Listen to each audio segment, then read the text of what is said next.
Hi, we complete Luke 13 today with a classic image of the fox guarding the chicken coop as the Pharisees notify Jesus that Herod set out to kill him, and Jesus laments over Jerusalem and plays the part of a mother hen. So as we reach the absolute center of the Journey to Jerusalem chiasm, as you can see on the right side of the screen, we're down here where Jesus is focused on what chapter 13 has been about all along, the question of giving Jerusalem one more chance to repent, to come around to the way of God that Jesus represents, or be destroyed by the Romans, which of course had already happened by the time of Luke's gospel. So what we're seeing here, and what we'll see echoed, is the kind of judgment on Jerusalem that we saw in Jeremiah and Ezekiel, especially in Jeremiah, who, unlike Ezekiel, prophesied both before and during the exile, so anticipating what would happen to Jerusalem. And I really want to highlight at the beginning, before I say anything else, that Luke's judgment on Jerusalem through the mouth of Jesus is absolutely not a condemnation of Israel or Judeans or Jews, as many of the early church fathers took it, understanding wrongly that the story was about God taking away the chosen status of Israel and giving it to the Gentiles.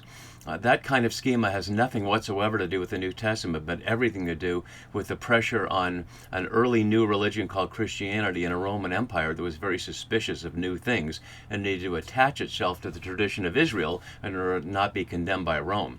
But Jesus himself, and Luke certainly representing Jesus here, is simply being what a prophet is, someone speaking the truth to those in power and condemning not Jews, but the leadership of Jerusalem for its collaboration with Rome, just as Jeremiah had done with the so-called shepherds of his time. So it's very important we see that although Acts of the Apostles has certain elements that we could conceive as a replacement theory, that Christians have replaced Jews, it's certainly not here in the judgment scene that we see. And so, as we're looking at the center scene, we're also seeing how the scene we're on today completes the chiasm that Dennis Ham has shown us from the end of chapter 12 here, about sayings of Jesus on the completion of his painful mission and the question of the house, as we'll see here. It's also the end of this sequence that I've been showing through the chapter 13, whether we start from the fig tree parable about putting a little manure around to give it one more chance, or the story of the bent-over woman released as a symbol of Jerusalem under exilic pressure or imperial pressure more broadly and released by Jesus. Whether we see either of those or both together as the theme that plays out, we reach the end here that Jesus declares that Jerusalem has not lamented and not repented and will be condemned. And that will lead us into chapter 14, where the focus will shift onto the late Romans, but through the personages of the Pharisees, who often for Luke represent not the actual historical Pharisees whom his audience would know nothing about, but can be filled in as representative of the elite Romans who are his audience. And that way, of course, it makes it one step removed from either Romans watching this and thinking they're being condemned directly, or his audience, who can perhaps deflect slightly by saying, oh, those Pharisees, rather than about themselves. But we'll see more of that when we get to chapter 14. I did not put keywords up for the whole chapter because there's a lot of things going on in the chapter that aren't necessarily linked by keywords, but there certainly are keywords in this passage. And I've also, as I've done with keywords, tried to translate things consistently in a way the new RSV on the left side doesn't always do, so that we can see those connections. So let's look at those now, and then we'll look at the more details in our passage. One of the themes that you can see in the dark blue is competing desires. Through the root verb thelo in Greek, to want or desire. So Herod's desire is to kill, according to the Pharisees at least, and Jerusalem's desire also is to kills the prophets, so they won't hear that. But what he's calling them to is to allow him to gather her children, Jerusalem's children, under her brood, as a hen gathers her brood under her wings, but Jerusalem's not willing to do that. And the other willing is Jesus, who wants to do that. So Jesus' will and Jerusalem's will are in contrast. And we're not really sure about Herod's will. We'll look at that in a moment to see whether that's the Pharisees telling them that for their own purposes or whether that's really the case with Herod. And also the question of going. Herod's getaway and paruo here, but we see different forms of it. So the Pharisees tell him to go away. He says to them, go away, and tell Herod. And then he continues, I must be going. And so we see the question of who's going where, setting up the Passion story as we reach the second half of the journey to Jerusalem, and Jesus will arrive there. The other thing we see in the green here is this repeated phrase, today and tomorrow on the third day, and that produces a little chiasm you can see on the screen on top of that, where these little verses form this tight little chiasm for 31 to 33. So it's not our whole scene there, but it is 31b to 33 that we see that there. So as we do, before we get into our passage, just a little context about Herod. So Herod in Mark and in Luke we've seen here from the beginning, but one of the interesting things that Luke does, as well as Mark on the left side of the screen, but especially here, is he just calls them all Herod. And we're not talking about the same person, as I'll show you in a moment. In the days of King Herod of Judea at the beginning, that's so-called Herod the Great. But Herod, who's ruler of Galilee, is plainly not the same Herod. And this is perhaps the same ruler here, just later in the chapter. But is the Herod in chapter 23 the same? No. So we have to look at the reign of Herods here, as we've done before, to see specifically what's going on. So the earlier generation was Herod the Great, the friend of Julius Caesar, and then it's divided among three. So in Judea, when Jesus completes his journey, that's Herod Archelaus here, and his achieving power is narrated in a little satire here in chapter 19. But the Herod here is almost certainly Herod Antipas, as he's in the region of Galilee here and on his way down. Although it could go either way. It could be that the Pharisees have been to Jerusalem, and this is Herod Archelaus, who we'll see later wants to kill Jesus. But he wants to see Jesus rather than wants to kill him. I've posted this on the radicalbible.net webpage, and I won't go over all the details, but if you'd like to see more of the whole family tree of the Herods, you can see that element posted there. So let's go back at our keywords, and more to the point of Luke conflating all these different Herods is to say they represent one thing. Perhaps it's something like the authors of Exodus do with the name Pharaoh, who's never named, but there are three different pharaohs in the Exodus story, but they're simply the Pharaoh, highlighting that the names don't really matter. This is the representative of Rome, who's governing in the territory that Jesus is moving through and in the territory he'll be killed in. And the Pharisees and Herod would be otherwise enemies. The Pharisees, who totally distrusted the Romans, and Herod, whose power comes directly from the Romans, would have been hostile. Mark shows them forming an agreement over against Jesus, but Luke will not go that far. And yet what's being suggested in the initial scene is the Pharisees are in conversation with Herod, and Jesus will reinforce that. So with that note, let's jump right into our scene. So this is stitched together with the previous scene by this phrase, at that very hour, and aute ta ora, and we've seen that a couple other times in Luke to connect the scene here with one that preceded immediately. So some Pharisees, and this leads scholars to wonder what's going on. This is their first live appearance since 1153, and the next is in the very next verse, or the very next verse after this scene, where they will be watching Jesus suspiciously. So as Marshall suggests below, most likely that their action here is motivated by malice. They were trying, like Herod, to get Jesus to make himself scarce. But Green suggests otherwise and argues that, quote, Luke's mural of the Pharisees is neither finished nor painted with one color.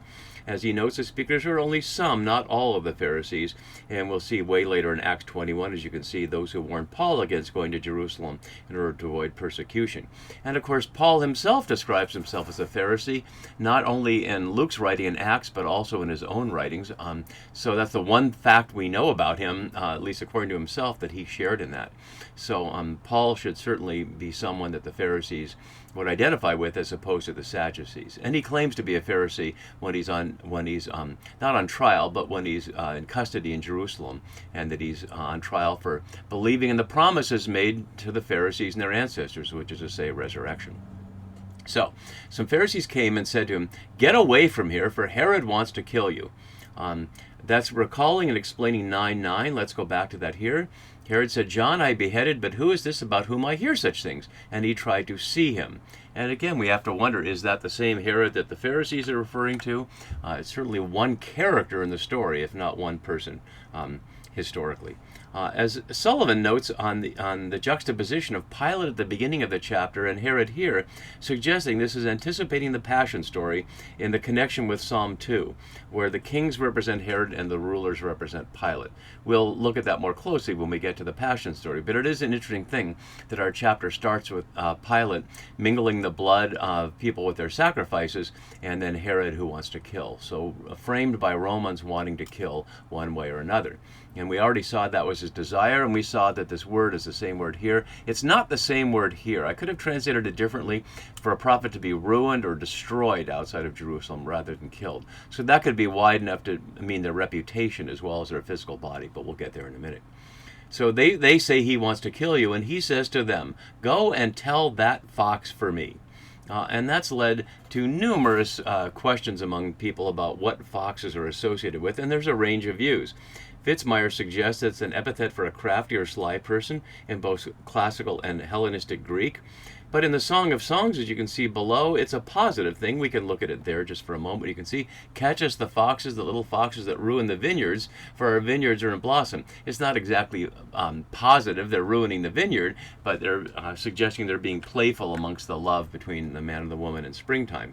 But we see other places where the Hebrew word, not the Greek word here, alopiki here, but the Hebrew shual is translated as jackals in Ezekiel and the Psalms. So it's certainly understood negatively in the sense that nobody's suggesting that jackal is a positive term. So regardless of what we think the metaphor of fox is, it's certainly not likely to be a positive one. We saw it earlier in 9:58, which we can go back there, where Jesus said foxes have holes and birds of the air have nests. To the extent that the birds of the air and the nests echoes what we just saw about the mustard seed becoming a tree and nesting in its branches, then the foxes could be parallel to that, as not about literal foxes, but perhaps a suggestion about people in power hiding in holes. But that's not 100% clear. So he says, "Go and tell that fox," assuming that the Pharisees are in conversation with Herod, if not having been sent by him, perhaps. Curiously, in ORSV has "listen" when literally it says "look," idu, look. "I am casting out demons and performing cures today and tomorrow, and the third day I finish my work." Notice how this is parallel to what we heard Jesus say to the representatives of John, which is what we see here back in Luke 7:22. And he answered them, "Go and tell John what you've seen and heard. The blind receive their sight, the lame walk, the lepers are cleansed," etc. So very similar to here, Jesus says to tell Herod, "I'm casting out demons and performing cures today, and then I finish my work." This is not like John the Baptist, though, who's wondering whether Jesus is the one to liberate them from empire. This is the message directly to the king. Is this supposed to be a message that's suggesting that Jesus isn't dangerous to Herod? That someone casting out demons and performing cures is no threat to the king? Or is it suggesting something else? We'll have to see as we continue here. So notice the reference here to demons is many, many times we've seen throughout Luke. The phrase for performing cures here is literally another word for completing. Completing cures here, or ASS here for cures. Today and tomorrow and the third day, a figure of speech, but repeated here to form that little chiasm. There's no a day here, it's literally on the third, and some want to suggest that's connected with the resurrection, and that's not unreasonable to hear that that way, although not every third is necessarily resurrection. This could just simply be a figure of speech, that Jesus is doing this work, he's not finished with it, but soon he will be finished with it, using another play on completed here. And yet he repeats himself verbatim, yet today, tomorrow, and then literally the one having for the next day. I must be going. And the must here is dei, so divine going. So while he tells the Pharisees to go back to Herod, God is telling him to be going. And this is not hodon, which is the usual word for being on the way and becomes a capital W way in Acts, the way of Jesus, which is to say the gospel. This is he just must be going. Because, and we have to look at this carefully, it is impossible for a prophet to be killed outside of Jerusalem. The word for impossible, the two words here, ou and dekatai, not possible, only here in the New Testament. But as a number of scholars have suggested, it's not the false idea that all prophets die in Jerusalem, which plainly isn't true, but that it's appropriate for Jesus to die there, since Jerusalem is in fact a killer of prophets, as we'll see in just a moment. So Jesus here is self-identifying as a prophet, echoing that what we saw in the previous scene, that all Abraham, Isaac, and Jacob and all the prophets will be in the kingdom of God. So did they get there by being killed? Well, not necessarily, but some do, as we see. And here is the word for apolisthai, to be ruined or perish. Notice the outside of Jerusalem, ironically noting the prophet treated as an outsider. As we heard way back in chapter 4, the prophet is not received in their hometown, as Jesus was not in Nazareth. But it also echoes the inside-outside thing we saw in the previous scene about knocking at the door and the homeowner saying, "I don't know where you're from." And so here's the flip side of that, that Jesus will be led into Jerusalem only to be killed. And then we have, interestingly, in the Greek, 3 times in a row, Jerusalem, Jerusalem, Jerusalem. Here, the NORSV highlights, reports it correctly.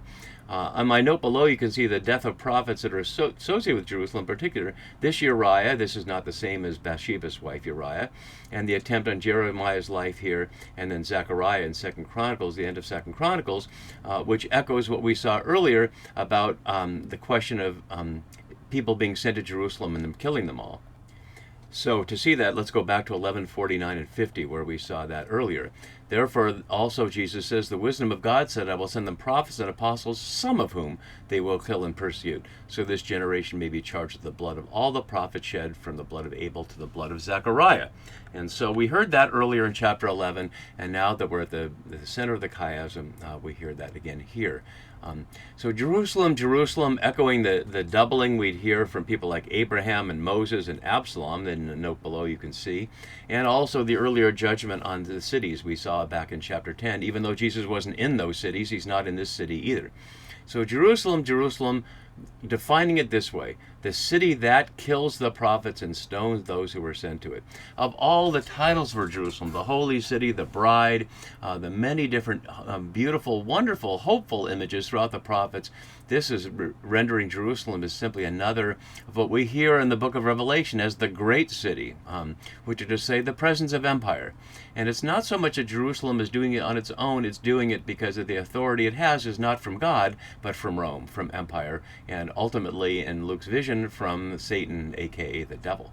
So kills the prophets and stones, using the verb here, anticipating specifically the stoning of Stephen in Acts 7:59 that we'll see. And those who are sent to it, using the verb for apostle. So killing the prophets and stoning the apostles. And then Jesus expresses his own desire here, which you'd not heard otherwise, but he's saying it like it's been a constant. Using this only here in Luke word posakis, how often have I desired or wanted or willed to gather your children together as a hen gathers her brood under her wings. It's a lovely image, and yet a bit of a scary image, because although some have suggested, like N.T. Wright, that this is an image of a barnyard fire, it's not clear what would save the chicks if they were under their mother's wing. Even if the mother got burned, they would get burned too. So many scholars have suggested that that's far-fetched, and there's nothing in the text to support it. The word for hen, ornis, is only here, and it's parallel in Matthew 23. As Marianne Beavis notes below, the word can actually refer to a range of avian species, from birds of prey to domestic fowl. And as a mother bird, a wider range of symbolism is evoked, and as some have noted, it's the contrast between Jesus as a mother hen and Jerusalem as a mother who kills her own children. So here, gathering her brood, anasion, only here in its parallel in Matthew. And I've not shown the parallel because it's completely out of context there. But under her wings, again, also in the parallel, but we see wings in Revelation as well. In Deuteronomy 32, we see the image of the protection of eagle's wings, and the Psalms we hear being in the shadow of God's wings. But no specific precedent for chicken wings has an image of God's protection. But certainly that image of God as a mother bird is not one unique here. And sadly, you were not willing. You did not want it. And you see the reference to 1st Enoch, a similar apocalyptic text, saying, the similar idea of rejecting wisdom. So Jesus completes this here with another edu. Behold, your house is left to you, or literally abandoned to you. Not simply the temple, as my note below says, but the household of Jerusalem, the center point of practices and institutions that, one, shape life throughout Palestine as Luke portrays it, and two, are opposed to the will of God. This according to Green. The word for left to you, aphemi, here can mean let go of in the sense of forgive, but it also means abandon. As you can see from the note below from Jeremiah 12:7, I have forsaken my house, I have abandoned my heritage, I have given the beloved of my heart into the hands of her enemies. And later in Jeremiah, this house will become a waste. So as I was noting at the very beginning of this video, Luke's Jesus here is not condemning the Jews, but condemning the Jerusalem leadership for doing the same thing that it did some 600 years earlier, not trusting in its creator God, but trusting in empire, and to its detriment and its destruction. So he completes this, I tell you, you will not see me until the time comes, although time is not in the Greek here, until it comes when you say, blessed is the one who comes in the name of the Lord. The word for blessed here, eulogomenos, not makarios, which is the word from the Beatitudes. The very next time is specifically 1938, where we see saying, blessed is the King who comes in the name of the Lord. But we see the other piece that's not referenced directly here is peace in heaven and glory in the highest heaven, but not peace on earth. The time for peace on earth is not now. And so we'll see how that unfolds as we continue, as Jesus heads himself toward Jerusalem in the second half of the journey. See you next time when we move into chapter 14. Bye-bye.